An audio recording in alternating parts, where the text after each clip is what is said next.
Well, and what also, the fuck, man? I'm like, well, it's like, what really the fuck is going on here? What's the statute of limitations on spoilers? Because they give you a very, like, pointed... I don't care anymore, spoil it. All right, spoil it. It sucks.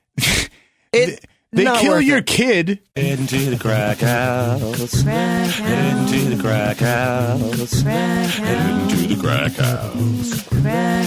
So welcome to Minisode 56. Jesus I am your host, Fritz, joined as always by co-host Kaz. Oh, I'm the co-host today.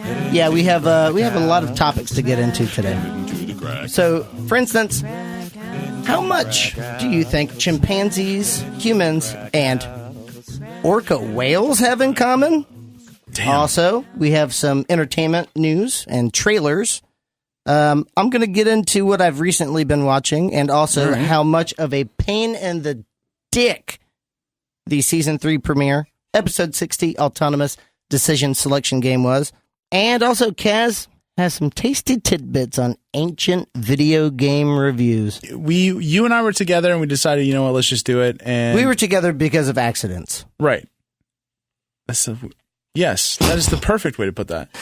As I saw you twice, and each time I was like, I'm going to give you space because everybody was going through it. And one time I saw you when you were working, and one time you came in Saturday night, and I was like, and each time I was like, ooh, and then we met up Sunday, and that shit was spectacular because then I showed you what we've been working on. And what was that? Well, it was let's talk about the Season 3 premiere because that shit is magical. I agree. I think that, Fritz had an idea early on, probably, let's say, in the late Season 1, early Season 2, that he wanted to premiere one of our seasons with a choose your death story future type of story. Choose your birthday, death heart. And death heart day. Oh.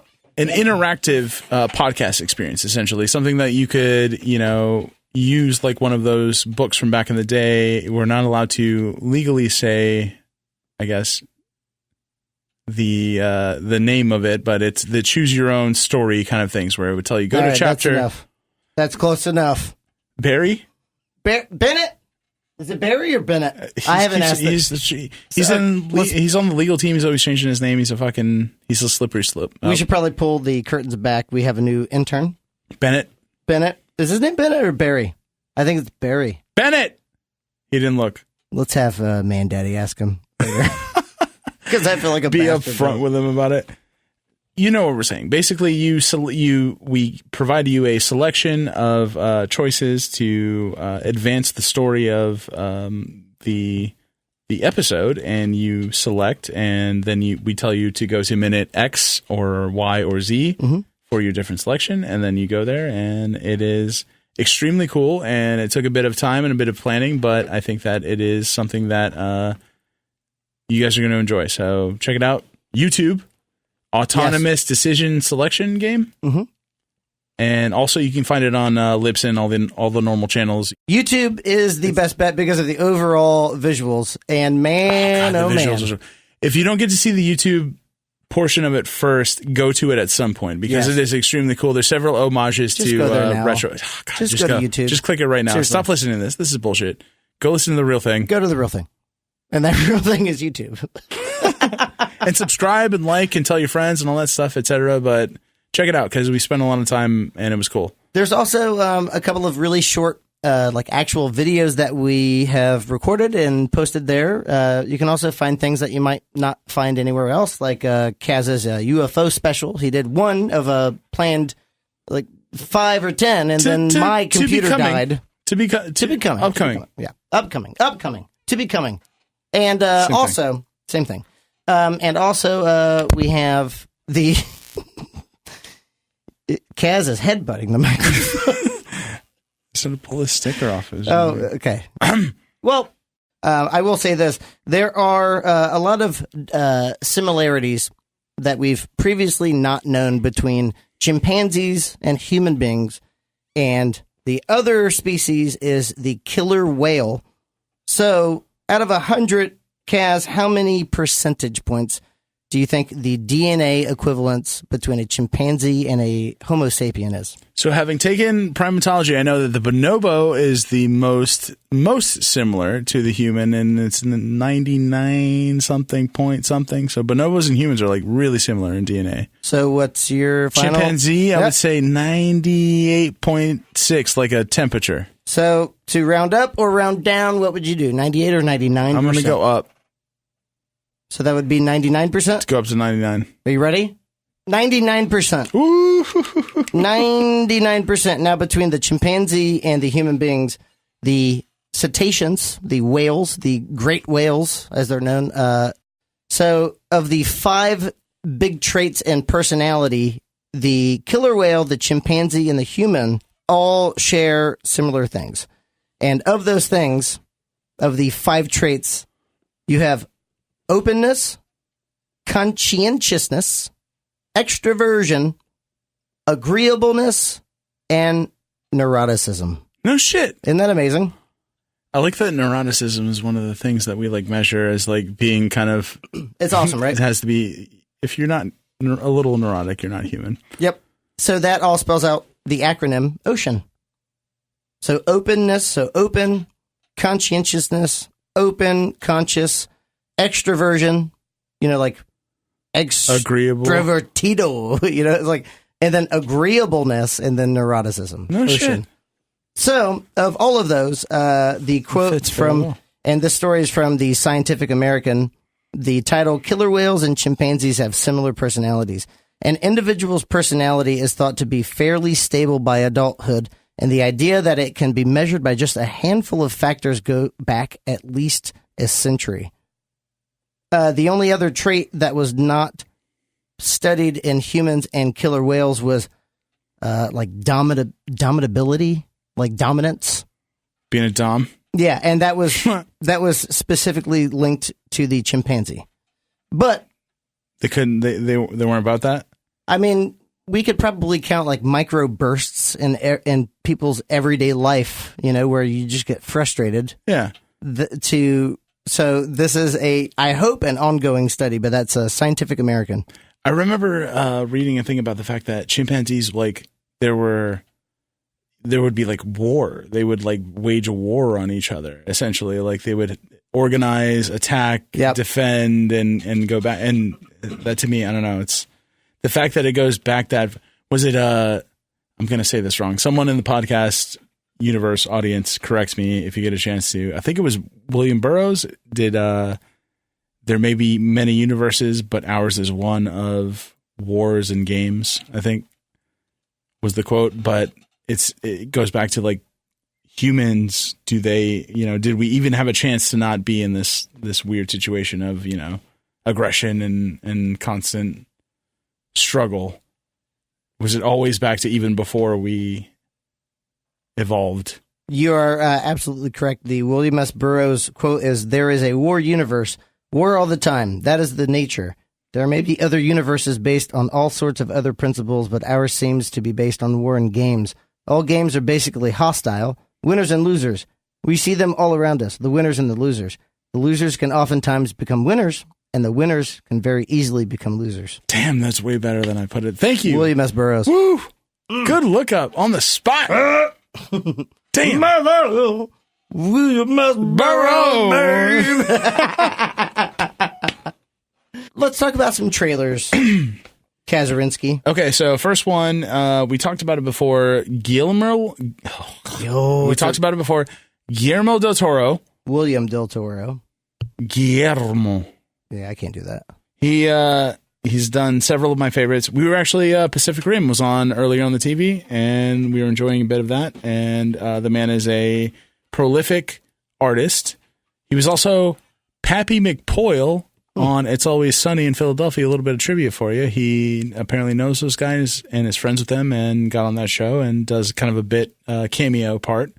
But he is directing and producing a new series called, it might be a movie at this point. It was going to be a series. I think it's going to be a movie. It's Scary Stories to Tell in the Dark. Yes. By Alvin, based on the works of Alvin Schwartz, who is the guy who initially put that out. And most people probably know by the really creepy pencil illustrations that kind of accompanied the stories. But and you read a poem on a Minisode, I think, right before Halloween of 2018. Did we do an Alvin Schwartz? I think you read the story of the chimney. It was the Mitai Dottie Walker. I did, yes. Mitai Dottie Walker, yeah. Yes, that's it. If you want to go back and check that out, that's our Halloween episode. Go check it out. 2018. The trailer came out, and apparently, rather than do kind of vignettes for each different story, he's going to kind of meld them all into one story about a bunch of kids who find a book that essentially foretells some very terrible things that are about to happen to them. Oh, shit. And it looks very cool. I mean, if you know anything about the illustrations and the stories, it's a lot of body horror, weird kind of shit. So it's like definitely more body horror as far as what? Like gore porn? Like they're like eviscerating and you hear the... No, I wouldn't say that. No. So, for instance, one of the more memorable scenes in one of the trailers is that...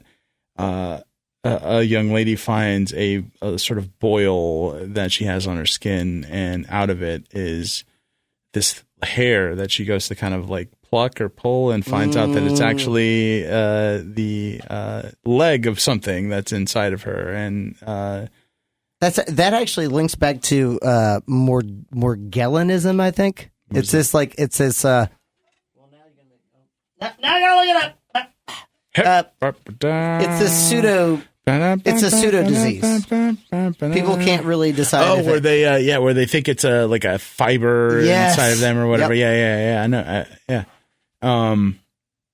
Well, this is actually this thing moved around, and it's if you are a fan of the books, then you probably already know which story I'm talking about. I can't name the title, but it's why? It's a story about a girl who has no. It's a story about a girl who has a spider. Infestation. Ooh. Let's put it that way. All right. And it's pretty nasty. Again, weird body horror stuff. And they were little short stories. And I found the book when I was elementary school, middle school, something very early on. And it informed my horror culture, I guess, path for a while. So that I really kind of that was the marker against which I gauged most horror. It was like, was it even scarier than this weird book that I read back in the day? So, Are You Afraid of the Dark? Guillermo del Toro. I'm not sure when the release date is, but the trailer just came out. Look it up. I'm sure it's coming up, and when it comes out, I'll probably provide another review. That's going to be really cool. Scary. Also, on a slightly lighter note, I saw the trailer for the What We Do in the Shadows. The new What We Do in the Shadows, which is written and I believe produced by Jermaine Clement of Flight of the Conchords fame. Mm-hmm. He was also he provided some music for Moana. He did the crab, the shiny crab. If you've ever seen Moana, that's Jermaine Clement. Yeah, watch Flight of the Conchords because it's amazing. Yeah. He's got that New Zealandy Kiwi thing going on. Yeah, the dude's very talented. That's a great song. So what a great movie. Moana is my new favorite. My new favorite. I'm gonna go Mulan. I feel like Mulan was my one. Like I need to revisit that. Oh, Mulan, so good. Moana was just stylistically perfect, I thought. I feel like Disney does a good job about doing like young female protagonists. They do a good job about constantly kind of bringing that. It's not always like a dude.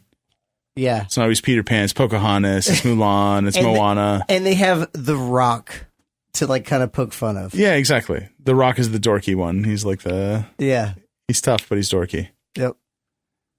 Hashtag come at us, Rock. No, never mind. We don't want beef with The Rock. And his song is So yeah, What We Do in the Shadows. It looks cool. It's going to be on FX. I think it's coming out in March. If you know anything about it, directed by I'm gonna fuck this up. What the director of Thor Ragnarok 3?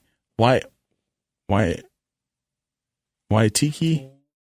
Taika Waititi there on the left. I have no idea. Taika Waititi. Taika Waititi looks right. Yes. Nice. Taika Waititi. Dude, he did points. That's points. Thor Ragnarok 3, which was my favorite Marvel movie, and he is directing this series, and it looks really cool. It's basically a spoofy kind of horror thing, and if you haven't seen any of these dry sort of New Zealand Kiwi comedies yet, then check them out. This first one's not too ancient. They're both kind of not current. Well, what are we talking about now? Video game reviews. Okay. Red Dead Redemption 2. It came out this year. Mm-hmm. And was a smash success, and I really enjoyed it. If you played the story at all, it's fantastic. Did you? So, are you done with it? I am. I finished it recently, and I will say that go ahead. Did you finish it 100%, as it were? No. Okay. I kind of 60-70% of the way to 100%. I was like, you know what? I have to buckle down and finish the story of this because I'm not going to do it. Otherwise, it's just going to get lost in the immense amount of opportunities. You have to do weird stuff in that game. It's amazing. Like, check it out. It's a huge open world game. It's amazing. But I wanted to bang through the story and find out what happened. I wanted to get to the end. Yeah, I did too, actually. So have we talked about this? I don't know if we have Maybe yet. briefly. Kind of in passing. Maybe. But how's your mother? Also, I beat the game. I beat the game, and it's, and it is what it is. I texted the group chat when I beat it, and I told the podcast crew, and I'm telling you guys now, this was one of the coolest storytelling experiences that I got to be a part of. Like, it was so well done and kind of mission construct, or the way the missions were put together aside. The story of the game, the way the story unfolded and the way it came back together and everything was really good and really poignant and really cool. The missions ended up becoming very Grand Theft Auto. If you've ever played the game series, it's like, show up to this place, shoot a bunch of dudes, get this thing, leave with it, show up to a place, shoot a bunch of dudes, hide behind a rock, shoot a bunch of dudes. No, it was cool. Like, some of the missions were cool. Towards the end, you realize that it was a lot more just kind of shooting and going from place to place and shooting and going from place to place and hiding behind a rock and shooting. But the story, to me, was one of the most cool, realistic, and also kind of, deep, like, made you kind of think, kind of storytelling moments, especially for a video game. Most people are playing Fortnite. What's your story in Fortnite? Tell me what the story of Fortnite is. Wah, there's nothing. The story of Fortnite is like, I was looking it up. There are obviously like AAA title video games that are coming out that are trying to have a storytelling element. But Red Dead, the writing to me was extremely well done, and the way it kind of wrapped itself up and unfolded into an epilogue. There's an epilogue, so keep playing if you like. You can continue to play. Yep. But definitely, I'll give it a 6.25 beer pulls out of 7. Out of 7. Honestly, it gets that last 0.25 off just because of the mission structure towards the end. I felt like they could have done more. They had done more previously, and then it kind of seemed like the last part of it was just like, go here and shoot these dudes, go here and shoot these dudes. And it kind of made me feel like it was a little bit more of a slog towards the end, which I wasn't necessarily like down for. I agree. There were multiple moments where, although some had better writing, like dialogue, that was the best part. Lines, to me. Yeah, like some were still kind of consistent, and then some were kind of like really good at the end that made you go, oh man, this is still consistent writing. But like some, it's just like Arthur's progression to me is, how many times does he say, what a mess we have made? It's like he says it like at least 7 times. He's a very self-reflective, like Western, anti-hero. And also I like, by the way, that journal.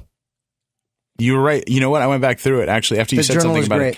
Open the journal, look at the journal, because he says dialogue things about things, but when you open the journal, you get more Arthur. You get more of like kind of his feelings on things.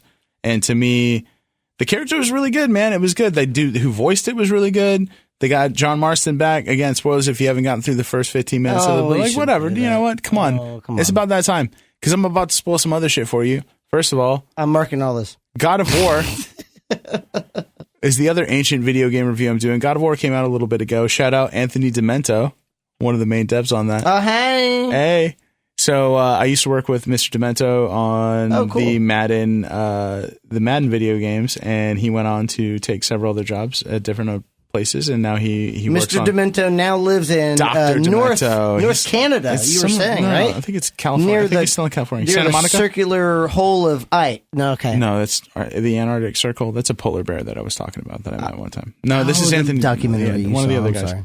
So, anyway, so the game is spectacular, and if you've ever played any of the God of War games, they are they're fun and they were very like unique. It was kind of a hack and slashy, beat 'em up kind of style game. A lot of QTE, quick time event. So exactly what you just shat all over RDR2 for.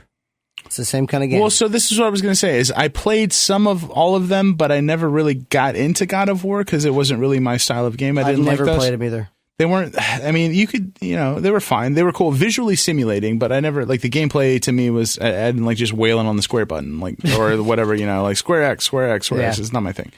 Ninja Gaiden was one of the exceptions, but that was just really the newer Ninja Gaiden ones on the Xbox. Ancient video game reviews. Yeah, I like that. Ninja Gaiden was one of the, like, older Xbox original, and then I think one came out on the 360, Ninja Gaiden Black.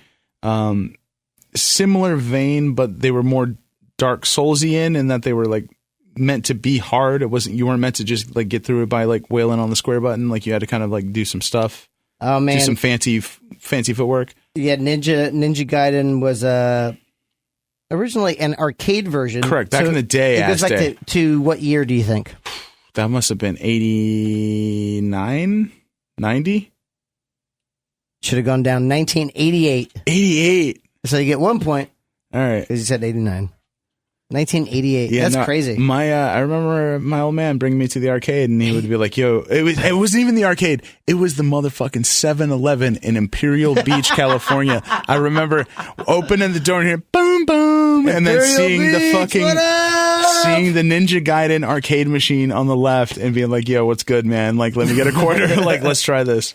Yeah, this is from the Ninja Gaiden, and so Ninja is Ninja, and then Gaiden is Gaiden. The series gained popularity on the 8-bit NES for its tight action platform gameplay, catchy music, and being the first console game to have the story presented in cinematic cutscenes. So, Ninja Gaiden was hype. Do you remember the first time? So it's Ryu was the dude, and actually became such a prolific video game character that he was featured in the Dead or Alive series. If you ever played Dead or Alive, which is a fighting game similar to Tekken or Soul Calibur, a 3D fighting game, I don't think so. He shows up in that as is it Ryu Hayabusa? Again, audience, correct me if I'm wrong in the comments if you'd like, but I'm pretty sure it's Ryu Hayabusa. Trying to look where my cursor is. Oh, we got live production on this one. I don't even gotta worry about it. Hayabusa. Ryu Hayabusa. Oh man, he looks like he looks like Psychosis. If you followed WCW, he looks like Venom. The black and white, but also he's sleeveless, and he is so hot. He's buff. Jesus he's toned. Christ. Dead or Alive? Okay, Dead or Alive. And also Ninja Gaiden or not? Yep. Yeah, both. Yeah, Ninja Gaiden and Dead or Alive. That's character. 3 points, and I'm up to 4 on the episode. Count it. Yep, points. Yeah, it's a fighting series. Correct. Ancient video game review. Kaz. Ninja Gaiden was kind of a hack and slash game that was a little bit harder. That goes back to why I was talking about God of War, which was a PlayStation 1 and 2 and 3 as well video game. But the latest incarnation is just called God of War. It's on the PlayStation 4. It has won multiple awards. It is a departure from the series. It incorporates a different style of control and combat, a little bit more, if you can imagine, a Gears of War, but with axes and swords instead of guns.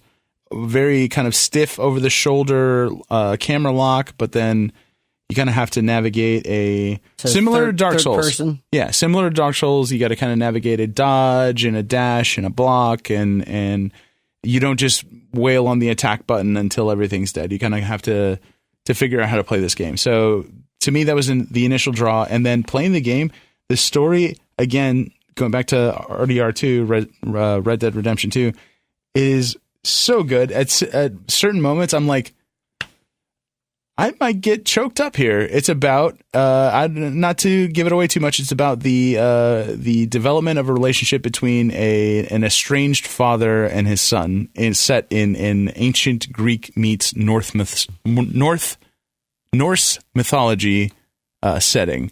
So, and also, I mean, kind of in the meta sense, it's also kind of getting into how, if you think about it, Greek mythology spread into different parts of the world via trade and travel, absolutely. How those kind of ideas and myths and religions kind of melded together. This is an ancient Greek figure. Silk trade or whatever. I think silk trade road or Silk Road. I think it's the Silk Road. Let's see. But yeah, how these things kind of intermingled and kind of became, different perspectives on the same thing. But however, regardless, it won multiple awards. I'm probably 70% of the way through, I'd say at this point. I'm getting close, but it incorporated several different Norse myths and Greek myths and things that, like, I've read separately that were really cool to kind of see in a video game format, and then also be presented in such a slick way that you kind of never really feels like a slog, kind of like the end of RDR2. Everything feels very, I'm just getting through this and it's the next thing and I can defeat this thing, and the pacing is way more, I guess, put together. In which game? In God of War. God of War, okay. So once I get to the end of that, I'll give you a beard pulls on it. Right now, it's in a solid 6 for sure. Like, story is fantastic, gameplay, graphics. For God of War. God of War. Okay, so for Red Dead Redemption 6.25. 6.25 and God of War. 6 standing, not completed yet. Could go down. Once we see the end, we'll see. I'll update that. But yeah, we're standing at a 6 right now because it's pretty good. It's one of the better games that I played, and I've. You know me, I'm a gamer dog. I try a little bit of everything. Actually, have downloaded. It'll be the next review. Next ancient video. Oh, ancient video game. Wait, hold on. Let's do it at the same time, just so I can kind of track it. Okay, here we go. Ready? 1, 2, 3. Ancient video game. I went too loud. Was I too loud? Yes. Sir. Okay. I'm sorry. Ready? One more time. 1, 2, 3, 4. Ancient video game reviews. Yeah, that was fine. It was like a whisper coming out of like a crypt that you just opened, like an ancient pyramid. It was like a slightly wet fart. It was just moist, wet enough. It was a moist fart to kind of creak it without going the. So you didn't go overboard with the butter on that. No, I didn't. So the next one I want to review is going to be Assassin's Creed Odyssey, which I'm hearing good things about. People say it's really good. You guys did? You guys already? No. I have not played this game. Okay. No, is it new? It's the newest Assassin's Creed. Takes place ancient Greece. Oh, seems boy. like it'd be right up your alley, honestly. Yeah, it does, doesn't it? But I got it downloaded. I am waiting to finish God of War because I feel an obligation to that game because it does have such a good story and gameplay, and I want to check it out. But yeah, the next one is going to be Assassin's Creed Odyssey, and we'll check that out and we'll let you know. So the last Assassin's Creed game we got was the Origins, I think. Was Syndicate? No, Origins was Egypt. Origins was Egypt, yeah. I played that. Yeah, that was the last one that we had. Kind of lost it. Just you know how they say at the end of it. It was just. Oh, you guys got to the end? No, no, God, no. No, it was just like we kept opening up parts of Africa, which is just a fucking massive continent, and then it was just kind of like I don't. You know how they say sticker shock? Yeah. When you like see something, you're like, oh man, like there's no way I could buy all of that. I have map shock with Assassin's Creed Origins. I was just like, it was too much. I gotta go where for how long until when? Like it is a huge, gorgeous, gorgeous, amazingly built game. That like it's really tight.